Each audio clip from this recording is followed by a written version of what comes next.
Toyota factory, which is in the western suburbs of Melbourne.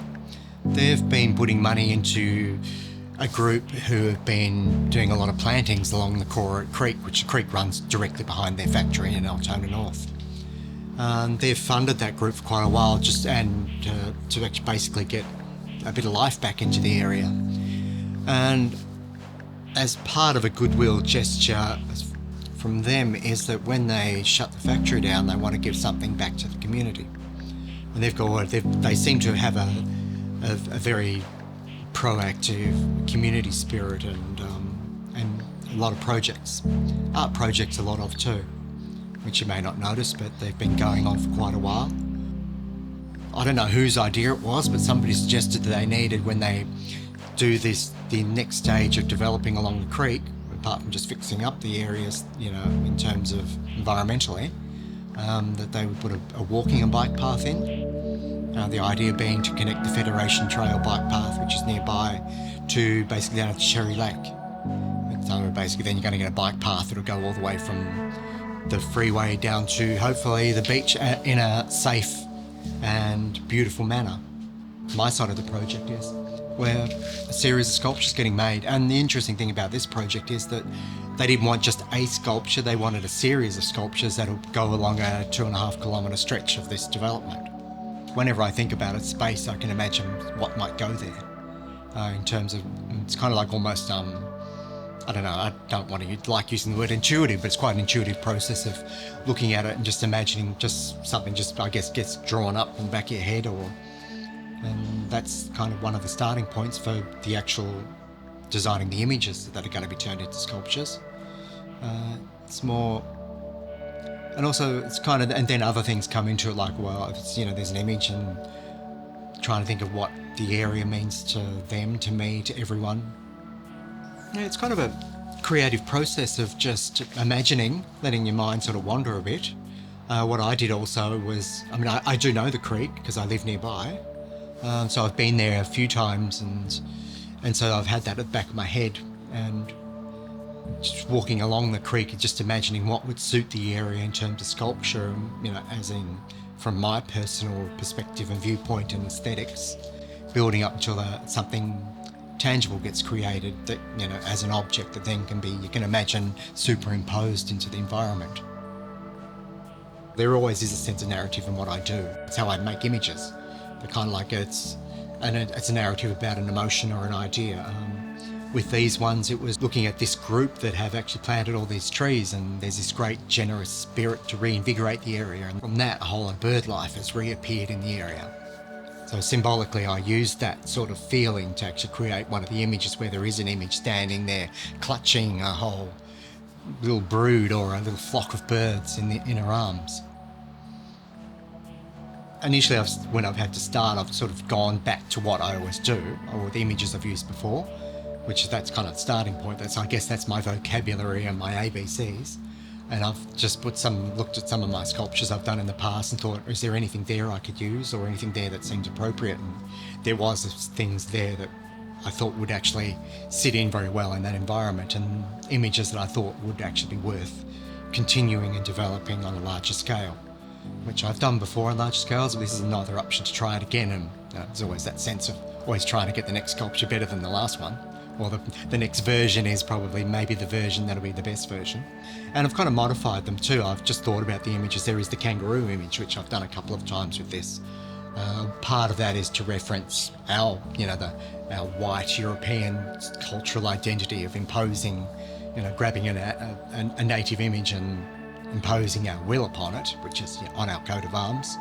And there's also just this sense of what's there anyway, as a natural form, as a creature that exists in that environment. It's the kangaroo, and it's kind of, to me, just a metaphor or a symbolic notion of that. One thing that struck me when I do start reading about the project was finding out about, doing a bit of reading on the local history prior to white settlement and up to white settlement, and realising that was actually quite a major waterway, as most waterways are in a country like Australia because it's so dry. They're the life veins and arteries, and it may not be a big creek, but it's been very important historically and culturally for the indigenous Australians. Um, so there's kind of a sense of trying to reference that.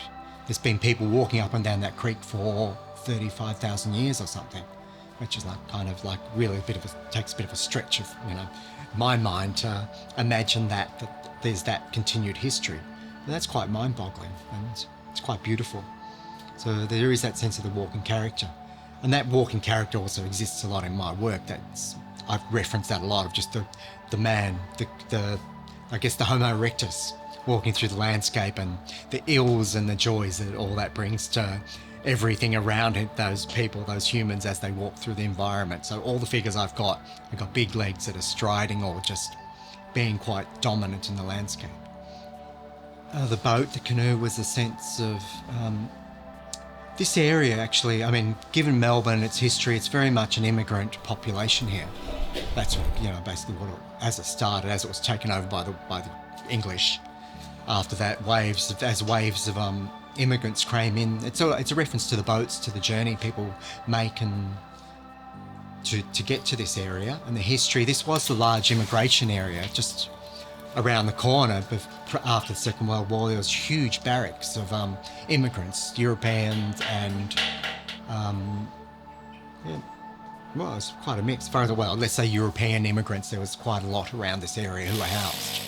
So there's kind of reference to that, and there's also a reference to me as, I'm third and second generation immigrant stock, as most people are here. So there's kind of reference to that. And also there's that boat, that character with the big legs who's striding into the environment who came here, but now that sense of coming here via the boat is actually them walking all over the land.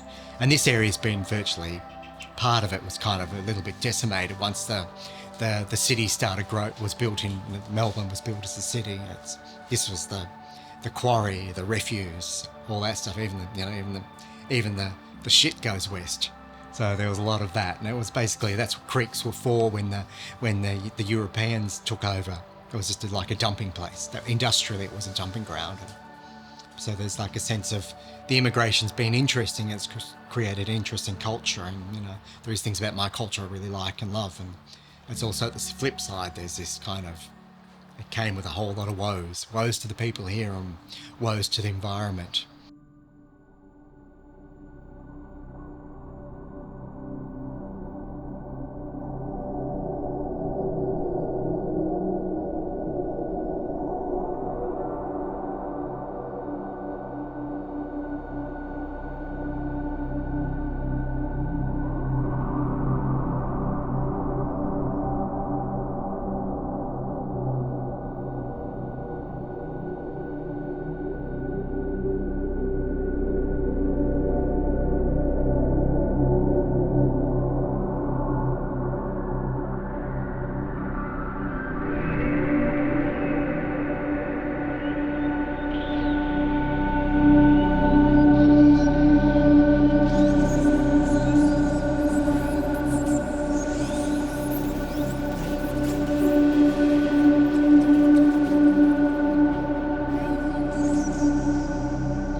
Well, it's one thing to make the models, which is the gist of the idea, the gist of the image, the basic meaning of each piece. So that's basically putting it on a figure and pushing that around to whatever narrative I want it to form or take on. Plasticine was the start, and then it was just a matter of building a small armature, wire armatures, and building up models in plasticine, which is nice, fun, easy, relaxing, easy pushed around. And then you could easily arrive at what looked like what could be translated into a sculpture.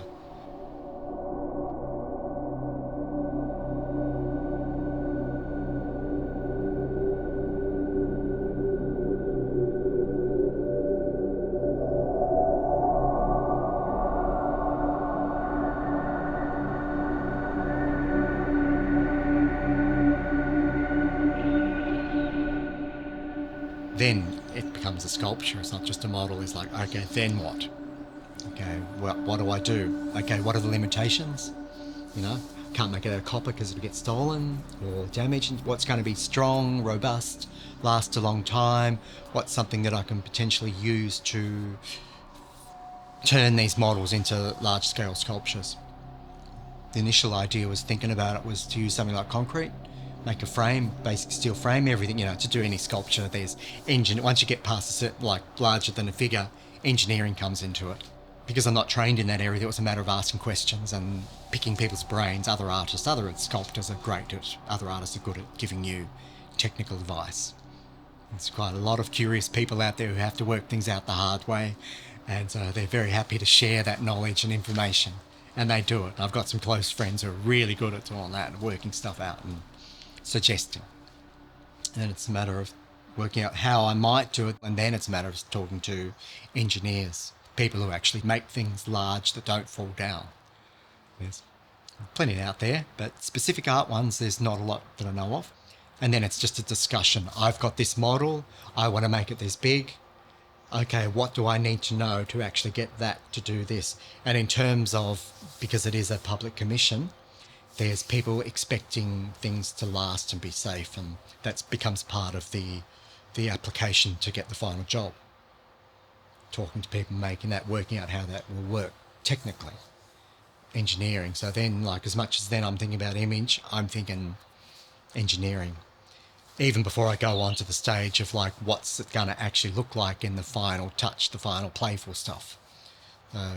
Then it's the journey of working out how it would be engineered, and then following that process is then what metals, what grades, what size, how to make them, what welding or what fabrication's required.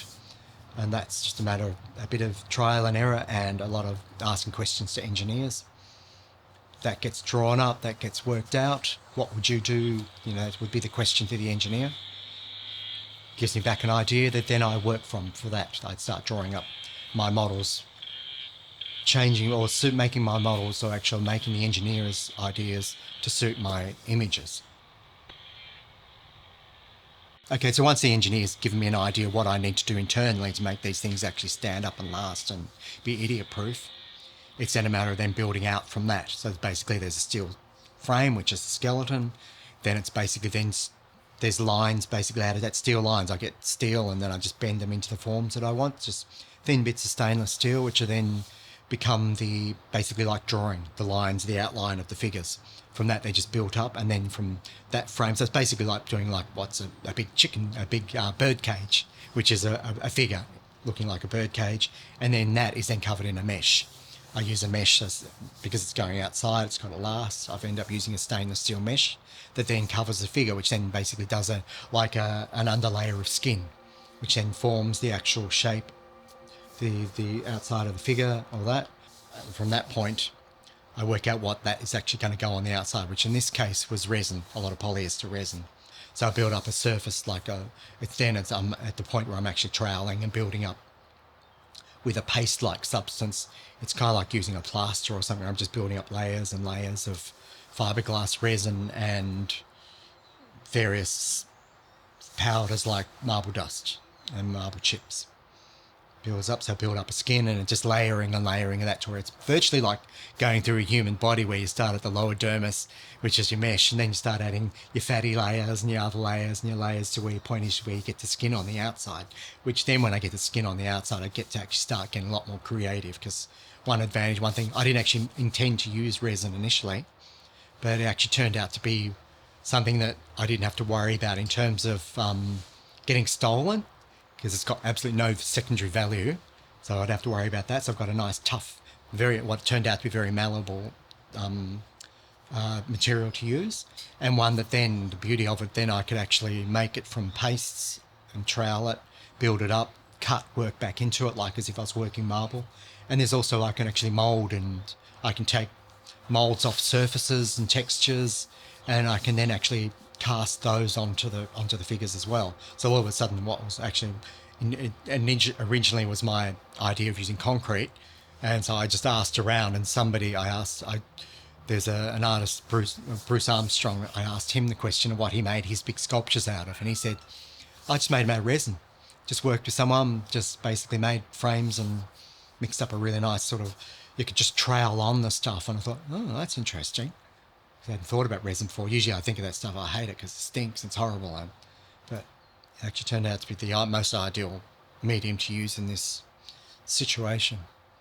And the good thing about it is I realise that because I'm a printmaker, I like making moulds, and I like working off surfaces. I'm always looking at surfaces in ways that I can turn them into prints. Not that I do a lot, but there's just part of my natural curiosity as a trained printmaker is I look at what substrates I can print from, which relates very closely to mould making.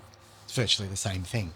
The advantage then to that is that I've actually gone around and I've picked areas within the environment, and I've got moulds taken off bits of the timber that I found in the area, which then I can then translate and cast that onto the figures.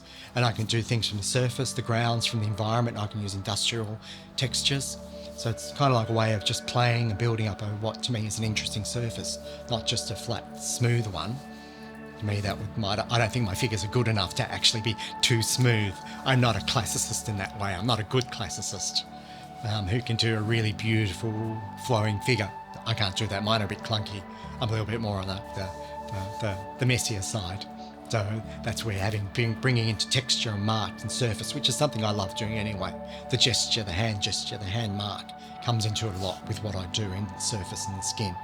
And an extension of that is to actually just get bits from here and just plonk them on and work them further. And that's where it becomes playful and experimental. And also along the way, I'm just trying to do something interesting, which then is me grabbing things, messing around with surface texture, looking around for other surfaces and other things that I can bring in that somehow bring in a point of interest to the viewer, an interest to me, and something that somehow reflects a discussion on the environment where these sculptures are.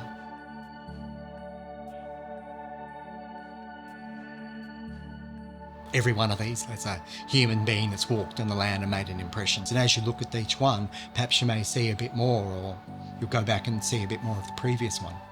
It allows for it does liberate the narrative a bit, in that I don't have to have one that's saying maybe too much. I can have one that just suggests a bit more the next. Or the idea is, when you look at something, you always carry in your memory, when you go and look at the next piece, the previous one's going to be there in your head. So hopefully just that will suggest an influence reading on the next sculpture. And hopefully by the time there's a whole set of them, they'll actually create like what is a general narrative, like perhaps a better fleshed out story. There's always something underneath. Every image I do, I think, comes from a certain point of questioning. I think that's underneath a lot of the work. The mood, the character, the gestures, the questioning of humanity in general. It's not always in a profound way, but a way that's kind of like conversational. Kind of like I make an image comes to mind. It's kind of like, oh, what does this mean? What I prefer is the idea of the question. Someone can look at an image and say, well, what is that? Why are they doing that? What is that combination? Why has that person got a big tail and human feet? And why is there a figure that's got this ladder that's trying to reach up to the heaven with a ladder? Why are you doing that? There's also the sense of the absurd, and that's also, I feel that strongly within me. There's a sense of contradictions and absurdity just in existence as a human being, if you think about it.